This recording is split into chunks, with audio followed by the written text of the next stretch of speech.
آج ملک بھر میں یوم دفاع پاکستان ملی جوش و جذبے سے منایا جا رہا ہے۔ 6 ستمبر 1965 کو دشمن نے بین الاقوامی سرحدوں کی خلاف ورزی کی۔ پاکستانی افواج نے دشمن کے ارادے خاک میں ملا دیے۔ پوری قوم کا اپنے شہداء اور بہادر سپوتوں کو خراج عقیدت۔ GHQ میں 6 ستمبر کے حوالے سے ایک شاندار تقریب کا انعقاد کیا جائے گا۔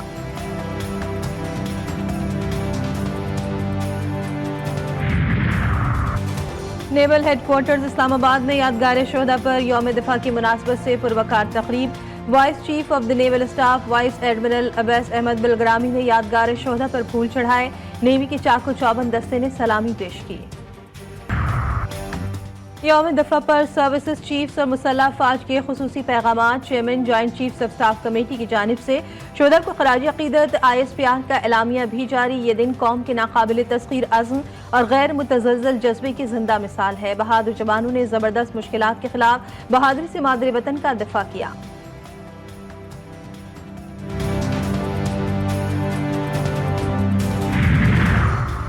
صدر مملکت اور وزیر اعظم پاکستان کا یوم دفاع پر قوم کے نام پیغام۔ صدر مملکت نے کہا کہ یہ دن ملک کی خود مختاری کے دفاع کی جانب غیر متزلزل قومی عزم کی یاد دلاتا ہے۔ مسلح افواج قومی خود مختاری ملکی سالمیت کو درپیش چیلنجز سے نمٹنے کے لیے ہمہ وقت تیار ہے۔ وزیر اعظم شہباز شریف نے اپنے پیغام میں کہا کہ مسئلہ کشمیر کا حل نہ ہونا خطے میں قیام امن اور ترقی کی راہ میں سب سے بڑی رکاوٹ ہے۔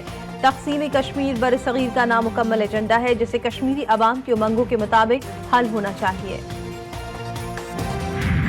یوم دفاع اور یوم شہداء کے موقع پر فرنٹیئر کور خیبر پختونخوا نارتھ کی جانب سے نغمہ ریلیز کر دیا گیا۔ غازیوں کی جانب سے پاکستان سے محبت کے اظہار کے عنوان سے نغمے میں وطن سے محبت اور وفا کا اعادہ کیا گیا ہے۔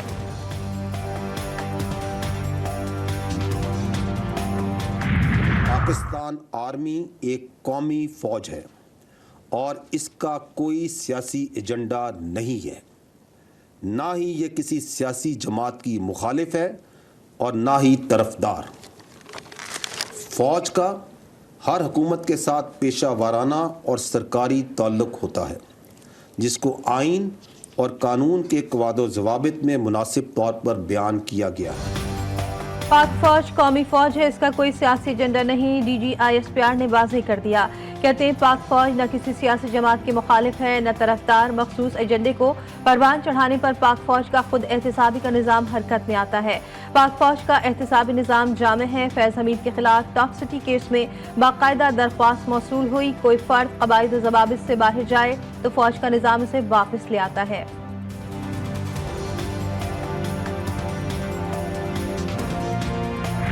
دہشت گردوں اور ان کے سہولت کاروں کے خلاف سیکورٹی فورسز اور قانون نافذ کرنے والے اداروں کی جانب سے اب تک رواں سال میں 32,173 مختلف نوعیت کے انٹیلیجنس بیسڈ آپریشنز کیے گئے۔ گزشتہ ایک ماہ کے دوران آپریشنز کی تعداد 4,021 ہے۔ گزشتہ ایک ماہ میں آپریشنز کے دوران 90 خوارج کو واصل جہنم کیا گیا۔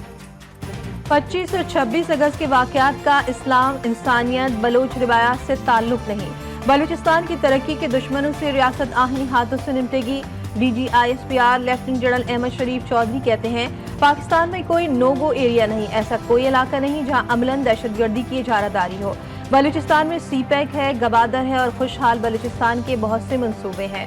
بلوچستان حکومت صرف رائلٹی سے 254 ارب روپے منافع لیتی ہے۔ کچھ عناصر بلوچستان میں ریاستی جبر اور احساس محرومی کا بیانیہ بناتے ہیں۔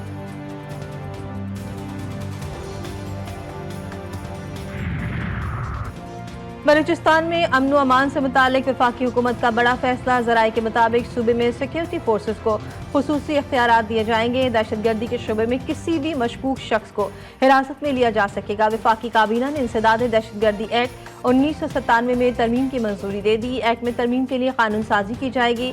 ترمیم سے سیکیورٹی فورسز کو دہشت گردی کے خلاف مؤثر آپریشن کے لیے قانونی تحفظ ملے گا۔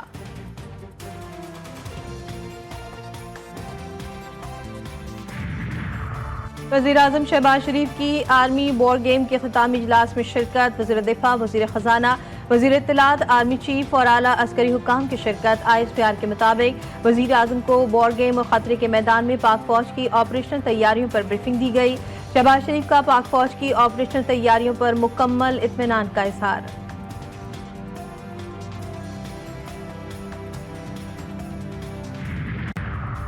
نیب ترمیم کا لدم قرار دینے کے خلاف سپریم کورٹ میں دائر اپیلوں پر فیصلہ آج سنایا جائے گا۔ وفاقی اور صوبائی حکومتوں نے نیب ترمیم کا لدم قرار دینے کے خلاف انٹر کورٹ اپیلیں دائر کی تھی۔ چیف جسٹس قاضی فائز عیسیٰ کی سربراہی میں 3 رکنی بینچ نے 6 جون کو فیصلہ محفوظ کیا تھا۔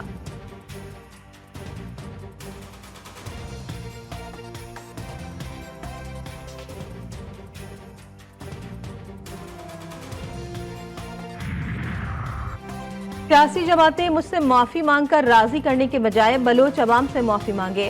پارلیمنٹ سے مستعفی ہونے کے بعد دبئی روانگی کے وقت اختر مینگل کا جذباتی ٹویٹ لکھا، پاکستان میں قانون کی حکمرانی ہوئی تو دوبارہ ملیں گے۔